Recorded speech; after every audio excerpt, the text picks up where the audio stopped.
আজকে আমরা স্বপ্ন নিয়ে কথা বলবো।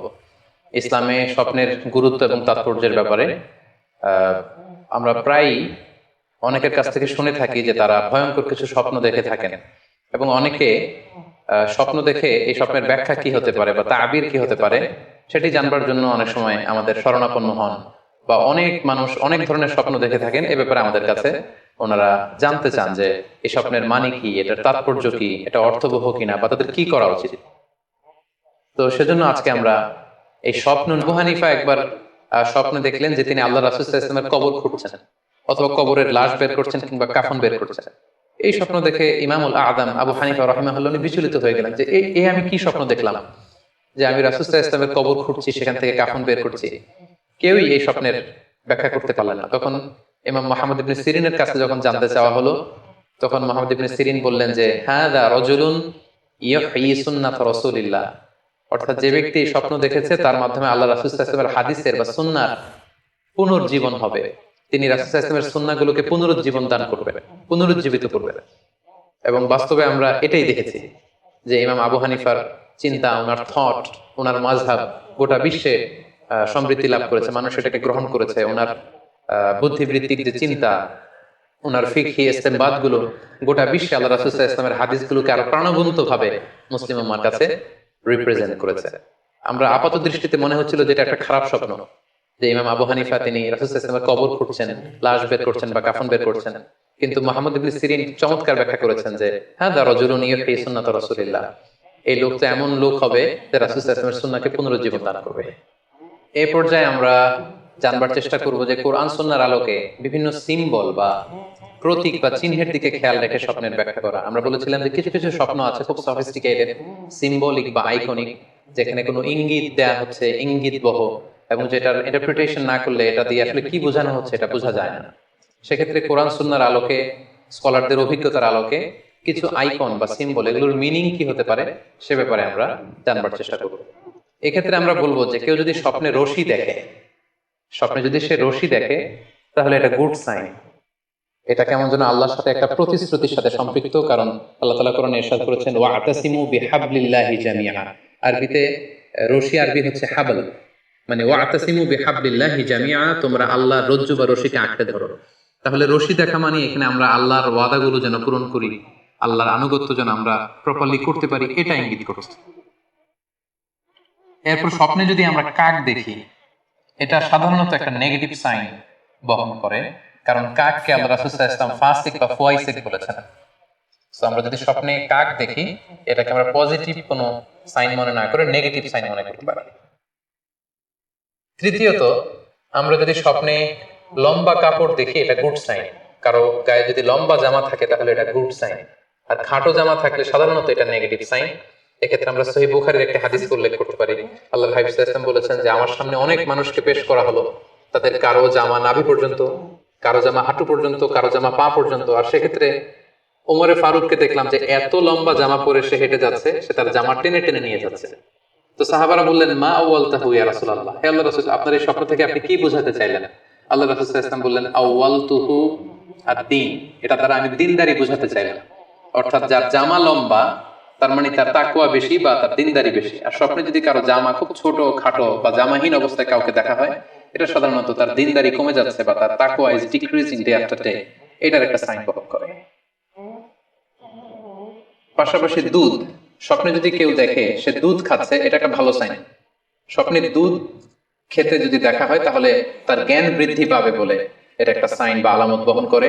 সেক্ষেত্রেও আমরা বুখারীর একটা হাদিস উল্লেখ করতে পারি, যেখানে আল্লাহ রাসূল সাল্লাল্লাহু আলাইহি ওয়াসাল্লাম একটা স্বপ্নের কথা সাহাবাদেরকে শেয়ার করছিলেন। তিনি বললেন যে আমাকে এক বাটি দুধ দেয়া হলো, আমি সেখান থেকে দুধ খেলাম, তারপর দেখলাম যে আমার আঙ্গুল থেকে দুধ বের হচ্ছে, আর সেখানে যে অবশিষ্ট দুধ রয়ে গেল সেটা আমি ওমরে ফারুকের মুখে দিলাম। ওমরে ফারুক সেই অবশিষ্ট দুধটা খেলো।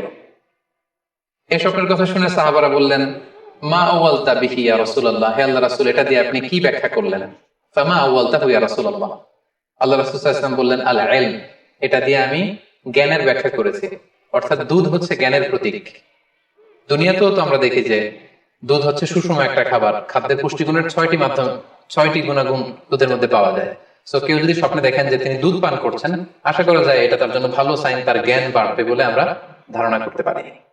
এবার স্বপ্নে যদি কেউ দেখে যে সে আজান দিচ্ছে, এটাও ভালো সাইন।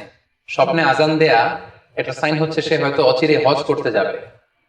হজের সাথে আজানের কি সম্পর্ক? এর কারণ হচ্ছে সূরা হজ্জে আল্লাহ তাআলা সাইয়েদনা ইব্রাহিম আলাইহিস সালামকে যখন বলেছিলেন যে তুমি হজ শুরু করো, তখন তিনি বলেছিলেন ইব্রাহিম তুমি আজান দাও, ওয়া আযযিন ফিন নাস বিল হজ্জ ইয়াতুকা রিজালা ওয়া আলা কুল্লি দামির ইয়াতিনা মিন কুল্লি ফাজ্জিন আমিক। অর্থাৎ হে ইব্রাহিম তুমি আজান দাও। ইব্রাহিম আলাইহিস সালাম বললেন কোথায় আজান দিব? চারদিকে তো মরুভূমি। আল্লাহ তাআলা বললেন ইব্রাহিম তুমি আজান দাও, এই আজানের আওয়াজ বা শব্দ পৃথিবীর সবার কানে আমি পৌঁছে দেবো। তো সাইয়েদনা ইব্রাহিম আলাইহিস সালাম তখন হজের আজান দিলেন বা ঘোষণা দিলেন। আজান শব্দের অর্থ হচ্ছে অ্যানাউন্স, টু অ্যানাউন্স, মানে ঘোষণা দেয়া।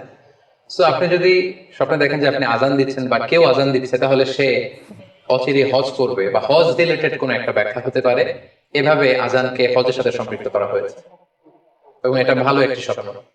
এবার স্বপ্নে যদি কেউ গর্ত দেখে যে সে গর্ত খুঁড়ছে বা তার জন্য কেউ গর্ত খুঁড়ছে, এটা ষড়যন্ত্রের সাথে সম্পৃক্ত। কেননা আরবি প্রবাদে আছে যে মান হাফারা হুফরাতান ওয়াকা ফিহা, কেউ যদি কারোর জন্য গর্ত করে তাহলে সেই গর্তে সে নিজে আগে পড়বে। তাহলে গর্ত করা মানে অনেকটা কারো বিরুদ্ধে শত্রুতা করা বা ষড়যন্ত্র করার একটা চিহ্ন বহন করে। এবার স্বপ্নে যদি কেউ নৌকা দেখে বা শিপ দেখে, জাহাজ দেখে যে সে জাহাজে আরোহণ করছে বা নৌকায় আরোহণ করছে, এটা তার জন্য একটা ভালো সাইন। সে কোনো বিপদ থেকে মুক্তি পাবে বলে ধারণা করা যেতে পারে। কারণ সূরা আনকাবুতের 15 নম্বর আয়াতে আল্লাহ বলছেন ফাআনজাইনাহু ওয়া আসহাবাস সাফিনাতি ওয়া জাআলনাহা আয়াতাল লিল আলামিন। অর্থাৎ আমি নূহ আলাইহিস সালাম এবং তার সাথে ঈমানদার সবাইকে আমি এই নৌকায় উঠিয়েছি এবং মহাপ্লাবন থেকে তাদেরকে আমি বাঁচিয়েছি।